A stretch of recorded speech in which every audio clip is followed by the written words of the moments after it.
नमस्कार, बहुत स्वागत है आपका मुद्दा में। मैं हूं आपके साथ नेहा दुबे। बुलडोजर के सियासी इस्तेमाल ने एक बार फिर से राजनीतिक दलों के चेहरे से मुखौटा हटा दिया है। कांग्रेस के वरिष्ठ नेता पूर्व केंद्रीय गृह मंत्री पी चिदम्बरम ने कहा है कि बुलडोजर के जरिए इमारतों को ध्वस्त करने की हालिया कार्रवाई कानून व्यवस्था के पूरी तरह से ध्वस्त हो जाने को प्रदर्शित करती है। उन्होंने कहा कि ये मानना सही होगा कि अतिक्रमण हटाने के इस तरीके का मकसद मुस्लिम समुदाय और गरीबों को ही निशाना बनाना है।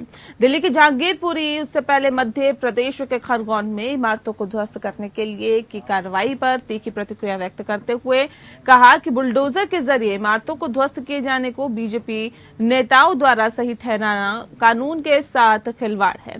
दिल्ली के एक इलाके में बुलडोजर चला तो कई सवाल उठे। आखिर सवाल ये भी उठे कि हिंसा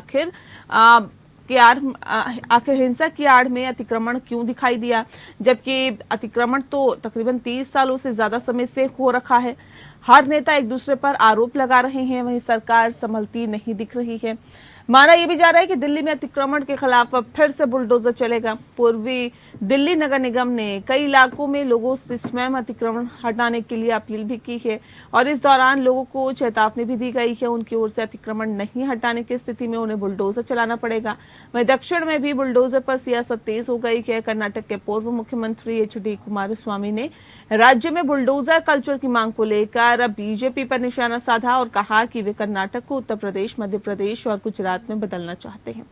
गौर करने वाली बात यह है कि बुलडोजर ने उत्तर प्रदेश, मध्य प्रदेश और अब दिल्ली में एक नए राजनीतिक घटनाक्रम में प्रवेश किया है।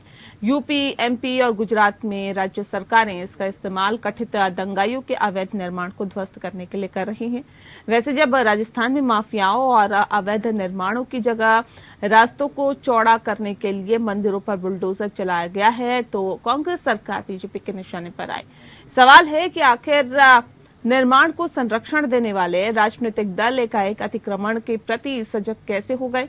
क्या आरोपी के दोषी सिद्ध होने से पहले ही उस पर कार्रवाई हो सकती है? क्या कानून में बुलडोजर कार्रवाई की इजाजत है? और क्या धार्मिक स्थलों पर बुलडोजर जलाकर धार्मिक उन्माद को बढ़ावा नहीं दिया जा रहा?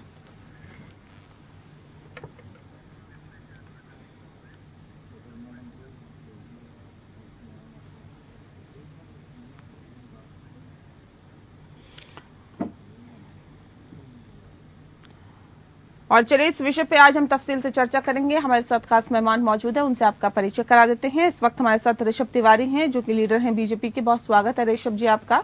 साथ ही हमारे साथ रत्नाकर सिंह जी हैं, लीडर है कांग्रेस के। आपका भी बहुत स्वागत है।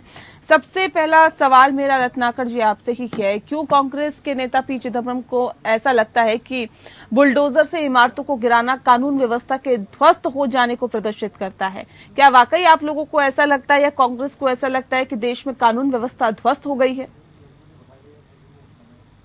देखिए नेहा जी, हालिया दिनों में जिस तरह से विशेष समुदाय के विरुद्ध कार्रवाई की जा रही है, गरीबों के विरुद्ध बुलडोजर की कार्रवाई की जा रही है, तो उससे कहीं न कहीं यही लगता है कि कहीं न कहीं लोकतंत्र जो है वो बुलडोजर के नीचे आ गया है, आकर खड़ा हुआ है।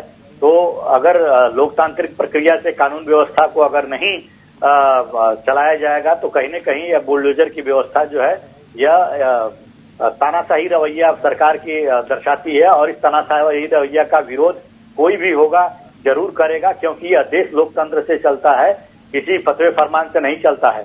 तो अगर हम लोकतांत्रिक व्यवस्था को बनाए रखना चाहते हैं तो यह बुलडोजर का जो द्योतक हो गया है इनको विनाश का, तो ये बुलडोजर, देखिए अगर बुलडोजर की कार्रवाई भी अगर होती है तो वह कानून के दायरे में होनी चाहिए, कानूनी प्रक्रिया के हिसाब से होनी चाहिए।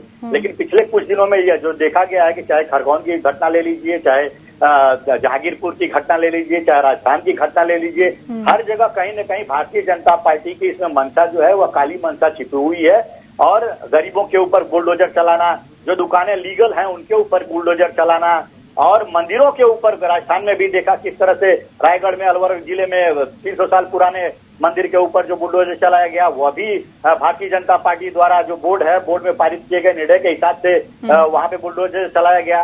तो और आरोप कांग्रेस के ऊपर लगाना, तो कहीं न कहीं इस तरह की जो यह एक स्टेट एजेंडे के हिसाब से भारतीय जनता पार्टी काम कर रही है और वह ठीक है सर, ठीक है, मैं लौटती हूँ आपके पास। ऋषभ जी, अब सवाल इस बात को लेकर, अब आपने रत्नाकर जी को सुना, वो कह रहे हैं कि लोकतंत्र के ऊपर बुलडोजर चलाया जा रहा है, कानून व्यवस्था के ऊपर बुलडोजर चलाया जा रहा है। आखिर हिंसा की आड़ में अतिक्रमण आखिर आपको क्यों दिखाई दे रहा है, जबकि अतिक्रमण तो 30 सालों से ज्यादा समय से था दिल्ली में और कई और जगहों पर जहां पर फिलहाल बुलडोजर चलाने की कार्रवाई हो रही है? देखिए, ये बेचैनी कुछ पॉलिटिकल पार्टियों के लिए है और ये बेचैनी बुलडोजर चल रहा है तो उनके राजनीतिक मंचों पे चल रहा है। दिक्कत बुलडोजर से नहीं है, दिक्कत है कुछ लोगों की वोट बैंक की राजनीति पे बुलडोजर चल गया है, उस पे है। ये लोग उस समय कहाँ रहते हैं, आज ये विशेष समुदाय की बात करते हैं और एक पार्टिकुलर धर्म को लेकर अपनी राजनीति रोटी सेकने की बात करते हैं, लेकिन अगर कोई पार्टिकुलर धर्म के लोग पत्थर चलाते हैं तो उस समय ये लोग कहाँ रहते हैं। पत्थर चलाने वाले को यही विपक्ष के नेता कभी मासूम करार देते हैं और ऐसे ही नेता कभी बलात्कारियों को कहते हैं लड़के गलती हो गई उनसे।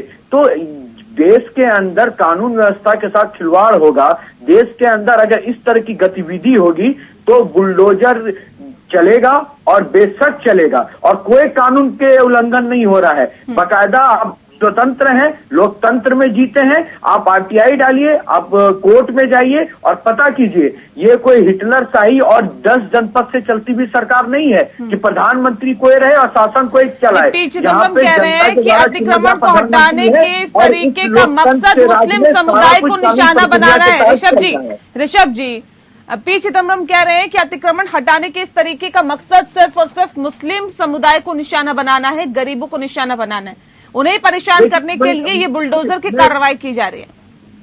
कांग्रेस पार्टी की ये दोहरा चरित्र आज पूरी देश की जनता के सामने उजागर हो चुका है, इसलिए आज इनको हर जगह से विफलता मिल रही है। आज भी ये मुस्लिम, हिंदू और गरीब दलित की बात कर रहे हैं। सर, आज भी अगर दलित और गरीब पिछड़ा हुआ रह गया तो क्यों रह गया है, इस पे विचारणीय विषय है। और अतिक्रमण आपको देखने का विषय यह है कि आखिर वो वहां पे कौन से लोग हैं, किसने इतने दिन से वहां जमावड़ा गरीब और दलित की बात तो ठीक है सर, लेकिन यहाँ पर जो पी चिदम्बरम है कह रहे हैं मुस्लिम समुदाय को निशाना बनाने के लिए आप लोग इस तरह की कार्रवाई कर रहे हैं। दिक्कत ये है, मैं आपको बता दूं मैम, कि जब कोई देश के अंदर न्यूट्रल एजेंसी, चाहे सीबीआई हो, एनआईए हो, एटीएस हो, कोई अगर एक कानूनी तौर पे कार्रवाई करती है तो ये कहते हैं कि वो बीजेपी माइंडसेट से कार्रवाई कर रही है, हमें डराया जा रहा है, हमें धमकाया जा रहा है वोट के लिए, ताकि हम चुनाव में प्रदर्शन ना करें। जब किसी अतिक्रमण पे कोई कार्रवाई कोई सरकारी प्रक्रिया में चल रही है तो वो भी मुस्लिम पे अत्याचार हो रहा है। ठीक है रत्नाकर जी, आपने सुना कह रहे बुलडोजर की कार्रवाई बिल्कुल ठीक कार्रवाई हो रही है। अभी पी चिदम्बरम भी कह रहे थे कि बुलडोजर की कार्रवाई को बीजेपी नेताओं द्वारा ठीक ठहराना कानून के साथ खिलवाड़ है।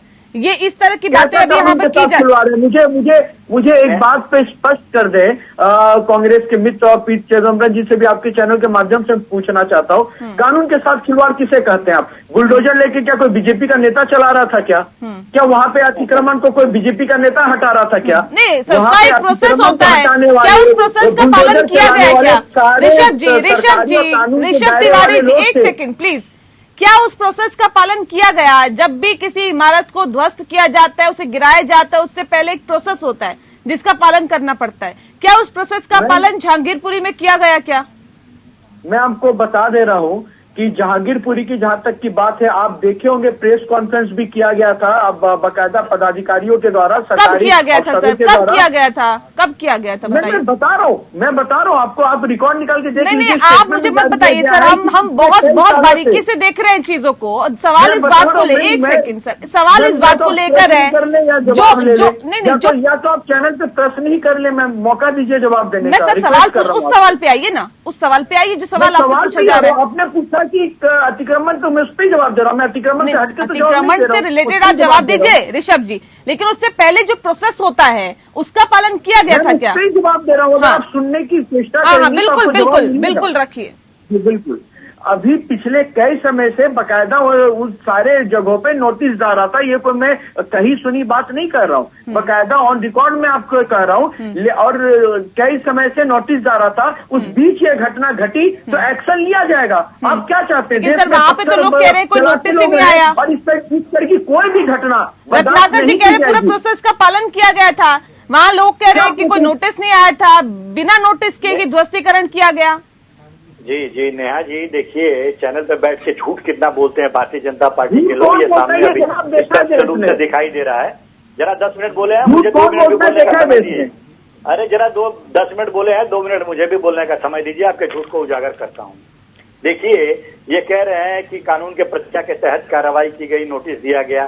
तो मैं एक प्रश्न पूछता हूँ भाई से, अगर ये बताना चाहेंगे, दिलीप सक्सेना जो एमसीडी द्वारा अलॉटेड जो उनकी दुकान थी, उनके ऊपर क्यों अतिक्रमण की कार्रवाई की गई, जबकि उन्होंने कोई अतिक्रमण नहीं किया था? वो तो लीगल दुकान थी, वो पेपर भी दिखा रहे थे, वो रिक्वेस्ट भी कर रहे थे कि देखिए एमसीडी का जो अलॉटेड पेपर है, सारी चीजें वो डॉक्यूमेंट दिखा रहे थे, फिर भी कार्रवाई की गई। तो कहीं ना कहीं ये भारतीय जनता पार्टी की मंशा को दर्शा रहा है कि हर चीज होते हुए भी, सब चीज लीगल प्रक्रिया पूरी करने के बाद भी जो लोग वहां पे दुकानें जो लगाए हुए हैं, अपना रोजी रोटी चला रहे हैं गरीब, उनके ऊपर भी बुलडोजर की कार्रवाई करेंगे, क्योंकि ये भारतीय जनता पार्टी चाहती है। और क्यों चाहती है, यह भारतीय जनता पार्टी के मित्र बता दें कि यह संयोग है कि प्रयोग है कि 1 दिन 2 दिन पहले ही दंगा होता है जहांगीरपुर में, और उसके 1 दिन 2 दिन बाद ही आप बुलडोजर से सब अतिक्रमण हटाने की, वो भी वहां पे जहाँ पे कि विशेष समुदाय के लोग रहते हैं बहुतायत में, और वहां पे जाकर आप ये बुलडोजर की प्रक्रिया करते हैं। तो ये आपकी मानसिकता को क्या? ठीक है ऋषभ जी, ये संयोग है, ये प्रयोग है, ये क्या है सर कि सुबह 9 बजे से बुलडोजर चलना चालू हो जाता है, 11 बजे कोर्ट में सुनवाई होती है, लेकिन उस 2 घंटे के अंदर जहां पर सोच के आया था वहां पर वो बुलडोजर चलता है। ये 2 घंटे के अंदर जितना ध्वस्तीकरण करना होता है वो कर दिया जाता है। लेकिन अब सवाल इस बात को लेकर, ये संयोग है, ये प्रयोग है, क्योंकि जहां पर दंगे जैसे हालात बने वहीं पर अब बुलडोजर चला दिया गया। क्या ये संयोग था, ये प्रयोग? मैम, मैं अपने विपक्ष के जो मित्र बैठे हैं उनकी सारी बातें को बहुत शालीनता से सुना। अब मैं जवाब दे रहा हूँ, उम्मीद करूंगा बीच में इंटरप्ट नहीं करेंगे। जी जी। आपने मैम कहा कि संयोग है या प्रयोग है। संयोग और प्रयोग तो की बात तो बाद में आती है, लेकिन अफसोस जरूर है। और अफसोस ये है कि अभी भी कांग्रेस पार्टी और कुछ विपक्षी दल अपनी राजनीतिक एजेंडे को चेंज नहीं कर रहे। इतनी करारी हार के बाद भी अभी वो धर्म विशेष की राजनीति करने पर तुले हुए हैं। मैं आपको स्पष्ट कर रहा हूं 2 बातों पे, गरीब की और विशेष समुदाय की बात की जा रही है। आज आपको गरीब की चिंता हो रही है, रेडी ठेले वालों की। रेडी ठेले वालों की चिंता करने वाली अगर कोई पार्टी थी तो भारतीय जनता पार्टी है, जिसने रेडी ठेले वाली पेंशन योजना लेके आई, जो आज तक किसी सरकार ने यह सोचने का काम नहीं किया था कि अगर रेडी ठेली वाला भी कोई है तो वो कैसे सेविंग करेगा, जब उसका एज हो जाएगा तो उसके बाद अपने घर का पालन पोषण वो कैसे करेगा। इसकी किसी ने चिंता की तो प्रैक्टिकल रूप से इस सरकार ने की है। और विशेष समुदाय की चिंता की बात करते हैं आप, कितनी चिंता रही आपको उनकी। आज भी माइनॉरिटी कम्युनिटी के कुछ लोग, शिक्षा स्तर उनका देख लीजिए, बहुत पिछड़ा रहा था, उसको उठाने का काम किया तो हमारे अल्पसंख्यक मंत्रालय ने अनेक योजनाएं चलाई। ट्रिपल तलाक हटा के महिला को सशक्तिकरण के समीकरण में बैठा के उन्हें मजबूत करने का काम किया। ऐसे कई अल्पसंख्यक योजनाएं NFMI के तहत चलाए गए। लेकिन यहाँ पे बैठ के धर्म की राजनीति करने की बात करते हैं आप।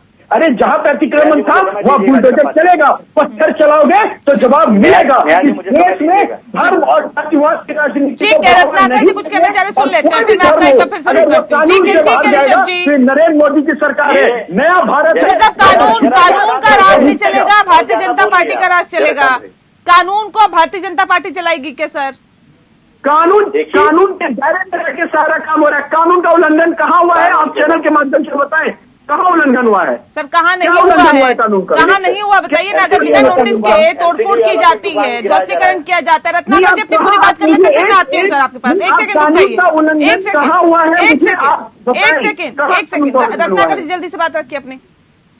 रत्नाकर जी, ये विशेष समुदाय की राजनीति की बात करते हैं और धर्म की राजनीति की बात करते हैं।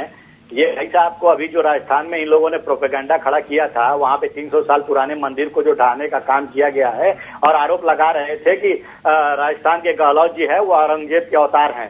तो इस तरह का आरोप एक मुख्यमंत्री पे लगाना, वो भी बिना सोचे समझे हुए, और खुद किए हुए काम का खुद का पाप जो है दूसरे के सर मत देना वाली बात है ये। देखिए, राजस्थान में जो 300 साल पुराना जो मंदिर गिराया गया था, वहां पे रायगढ़ बोर्ड है, राजगढ़ बोर्ड है। बोर्ड में 35 में से 32 जो है सदस्य वो भारतीय जनता पार्टी के हैं, और बोर्ड में चेयरमैन ने और सदस्यों ने ये रेजोल्यूशन पास किया कि मंदिर को गिराया जाए। प्रशासन किसका है राजस्थान में? प्रशासन किसका है राजस्थान में? प्रशासन की मौजूदगी में अगर ध्वस्तीकरण होता है, प्रशासन किसके अंडर आता है सर? नहीं, डीएम का स्टेटमेंट देखिए नेहा जी। नहीं, प्रशासन किसके अंदर आता है, मुझे इतना जवाब दीजिए सर। नहीं, शासन प्रशासन तो अब राज्य सरकार के अंदर में आता है, लेकिन जो काम जो किया गया है, बोर्ड ने जो आदेश पारित किया वहाँ पे मंदिर ढाने के लिए, वो बोर्ड का अध्यक्ष और 35 में से 32 में सदस्य जो है इनके हैं, इन्होंने पारित किया। इससे पहले नोटिस दिया गया था ना सर, आप लोगों को भी ऑब्जेक्शन नहीं था मंदिर ढाने पर, आप लोगों को भी ऑब्जेक्शन नहीं था ना मंदिर ढाने पर? अगर उससे पहले नोटिस दिया गया, लोगों को कहा गया कि ये जो पूरा ये अतिक्रमण है इसको हटाया जाएगा या फिर आप लोग खाली कर दीजिए, तो ये तो शासन के पास भी जानकारी होगी ना कि बोर्ड ने क्या कुछ प्रस्ताव पारित किया है, क्या पास हुआ है। आप लोगों को जानकारी नहीं थी क्या सर? 300 साल पुराने मंदिर को ढाने जा रहे हैं। देखिए, ये डीएम के संज्ञान के ऊपर निर्भर करता है। डीएम को अगर वहाँ पे बोर्ड जो नगर पालिका का बोर्ड है उससे अगर कोई लेटर आता है कि इसको इस तरह से बोर्ड में पारित कर दिया जाता है कि इसको रास्ते से हटाया जाए क्योंकि वहाँ पे इस तरह का कुछ डेवलपमेंट प्रोग्राम होने वाला है, तो डीएम का वो निर्णय होता है। नहीं तो प्रशासन के अधिकारी की तरफ से तो ये कहा गया कि हमें अंदेशा नहीं था कि इतना ज्यादा यहाँ पर आक्रोश होगा लोगों में कि या फिर इतनी खिलाफत की जाएगी, इतनी मुखालफत की जाएगी इसकी। आप लोगों ने भी मुखालफत नहीं की, मना नहीं किया कि मंदिर को नहीं गिराना चाहिए। अब एक दूसरे पे आरोप पड़ने से क्या होगा सर? देखिए नेहा जी, बात ये है कि ये काम करते हैं खुद और आरोप मढ़ते हैं दूसरे के ऊपर। राजस्थान का ले लीजिए मामला, या अब मैं आपको खरगोन का एग्जांपल दे देता हूं। ये भाई साहब कह रहे हैं कि कानूनी प्रक्रिया के हिसाब से काम होता है। सरकारी आवास जो लोगों को वहां पे खरगोन में अलॉट किया गया था, वो सरकारी आवास ये बुलडोजर के माध्यम से इन्होंने गिराया। तो ये कौन से कानूनी प्रक्रिया का पालन कर रहे थे?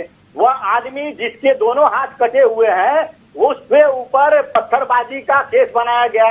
अब जिसके दोनों हाथ कटे हुए हैं वो कैसे पत्थर चला सकता है? तो इनकी मानसिकता समझिए, इनकी मानसिकता है कि ये हिंदू बना मुसलमान करके हिंदू बहुसंख्यकों को वोट को हासिल करना। तो अगर जहांगीरपुरी में बुलडोजर चला तो गुप्ता जी की सर, एक सेकेंड, अगर जहांगीरपुरी में बुलडोजर चला तो गुप्ता जी की दुकान को नहीं हटाया गया, मिश्रा जी के पान के ठेले को नहीं हटाया गया? बिल्कुल वही तो कह रहा हूं। नहीं हटाया गया क्या? नहीं हटाया गया। लगेगी आग तो सारे लोग उसके जद में आएंगे, सारे लोग उसके जद में आएंगे। तो फिर क्यों इस पूरे मामले को हिंदू मुस्लिम करने की कोशिश की जा रही है सर? नहीं, वही तो बात कह रहा हूं मैं। कानून आज लोकतंत्र को जो बुलडोजर के नीचे दबाने का काम किया जा रहा है, ये कानूनी प्रक्रिया को पालन करने का काम क्यों नहीं किया जा रहा है? जो लोगों के पास जो लीगल डॉक्यूमेंट्स हैं, उस डॉक्यूमेंट्स को देखने के बाद उस पर कार्रवाई की जानी चाहिए। सुप्रीम कोर्ट आदेश देता है कि उसको आईजीटी जब भी रोक दिया जाए कार्रवाई को, लेकिन जानबूझ के भारतीय जनता पार्टी तो जाइए ना सर, कोर्ट आपको भी जाना चाहिए। अगर कुछ गलत कार्रवाई हो रही है या फिर एक सेकंड कुछ गलत हुआ है तो आपके पास भी पूरा अधिकार है, जाइए कोर्ट, जाइए कोर्ट का दरवाजा खटखटाइए सर। वो कह रहे हैं कानून के दायरे में रह के ही सारे काम हो रहे हैं, ठीक है। पुलिस प्रशासन ने कांग्रेस पार्टी के नेताओं को रोका वहां पे जाने के लिए, क्योंकि इनकी पोल खुल जाती वहां पे। कांग्रेस पार्टी के नेता सर कोर्ट जाने से तो कोई नहीं रोक रहा ना आपको, रत्नाकर जी, रत्नाकर जी, कोर्ट जाने से कोई रोक रहा है क्या आपको? कोई नहीं रोक रहा ना सर। स्थान पे जहाँ पे डिमोलिश हो रहा था वहाँ पे कोर्ट में तो आदेश आ गया है। जब जैसे ही बुलडोजर नहीं, जहाँ पे आपको लगता है कि कानून की धज्जियां उड़ाई जा रही है, जाइए ना कोर्ट। कौन रोक रहा है सर? वो तो कह रहे हैं कि सब कुछ कानून के दायरे में हो रहा है। ऋषभ जी एक सेकंड ऋषभ जी, कर्नाटक के पूर्व मुख्यमंत्री HD कुमारस्वामी ये कह रहे हैं कि कर्नाटक को भी अब उत्तर प्रदेश, मध्य प्रदेश और गुजरात में बदलने की कोशिश की जा रही है, बुलडोजर की कार्रवाई यहाँ पर भी करने की कोशिश की जा रही है। क्या ये सही तरीका है लोकतंत्र को ध्वस्त करना, कानून को बुलडोजर के नीचे ले आना? क्या ये सही है क्या तरीका? नेहा जी देखिए, जहाँ तक कर्नाटक का विषय है, कर्नाटक में अभी इलेक्शन के मोड में कर्नाटक प्रदेश जाने वाला है और कर्नाटक की राजनीति हमेशा से अलग रही है। कर्नाटक ऐसा प्रदेश रहा है जो देश में IT सेक्टर में बहुत ज्यादा अपना योगदान देता है, तो वहाँ के लोगों की मेंटलिटी शुरू से विकास को देखते हुए एक अलग भावना से चलती रही। तो जो वहाँ के पूर्व मुख्यमंत्री ये बयानबाजी कर रहे हैं वो कहीं ना कहीं राजनीति मंशा से टोटली जुड़ा हुआ है। कोई किसी प्रदेश को बुलडोजर लोकतंत्र में तब्दील नहीं करना चाहता है। बुलडोजर को किसी लोकतंत्र की परिभाषा में नहीं कोई प्रदर्शित करना चाहता है। चलिए ठीक है, कर्नाटक में तो विधानसभा चुनाव है सर, लेकिन बिहार में कौन सा विधानसभा चुनाव है? बिहार में भी यूपी, सुन लीजिए सर, बिहार में भी यूपी का योगी मॉडल दिखने लगा है। आपके ही सवाल पे आ रहा हूँ मैं। हाँ। जो उन्होंने कहा है वो राजनीतिक मंशा से रिलेटेड कहीं ना कहीं ये बयानबाजी है। दूसरी बात मैं कहना चाहूंगा, जो कांग्रेस के मित्र हमारे बैठे हुए हैं वो उत्तेजना के साथ साथ बार बार कह रहे हैं लोकतंत्र को दबा दिए बुलडोजर के अंदर से, वो विशेष समुदाय को दबा रहे हैं, पीछे दमरंग जी कह रहे हैं। सर, इन लोगों की भावना उस वक्त कहाँ थी जब कैराना से हिंदू को प्लान किया जा रहा था? उस वक्त इन लोगों की भावना कहाँ रहती है जब एक अखलाक के घर पे ये जरूर जाते हैं हमदर्दी के लिए, लेकिन चंदन रावत के घर, चंदन शर्मा के घर पे नहीं जाते हैं। तो आप नहीं सर जी, जो आप बातें कर रहे हैं इससे तो यही लग रहा है कि ये भी पूरा मामला है वो धर्म से प्रेरित है सर। हमारे लिए देश का हर एक नागरिक, प्रधानमंत्री जी अपने हर भाषण में कहते हैं 125 करोड़ से ऊपर की जनता का मैं प्रधानमंत्री हूँ, चाहे उसके अंदर कोई भी जाति है, कोई भी समुदाय है, एक योजना अगर निकल कर आती है तो अंतिम व्यक्ति तक पहुंचाए, वो जाति देखकर अंतिम व्यक्ति तक नहीं पहुंचाई। ठीक है रत्नाकर जी, अब बिहार में भी यूपी योगी के मॉडल जो है उसी की तर्ज पे अब बिहार में भी बुलडोजर चलने लगा है। उत्तर प्रदेश की तर्ज पे बिहार में अपराधियों के घरों पर बुलडोजर चलाया गया है और बताया ये जा रहा है कि जी कानून के पालन करते हुए बुलडोजर चलाया जा रहा है। इसे कैसे देखते हैं आप? तो बिहार तक बुलडोजर पहुंच गया। देखिए नेहा जी, सबसे पहली चीज तो मैं ये कहूंगा कि देश में बहुत सारे इलीगल इंक्रोचमेंट्स हैं और उनको हटाना वहां के नगर पालिका की जिम्मेदारी होती है और हटाया जाए। बिल्कुल कांग्रेस पार्टी चाहती है हटाया जाए, लेकिन जो ये कार्रवाई जहां जहां पे इनकी सरकारें हैं वो कार्रवाई सिर्फ एक विशेष समुदाय के प्रति की जा रही है, गरीब लोगों के प्रति की जा रही है, जूस बेचने वाले रेहड़ी ठेला वालों के प्रति की जा रही है।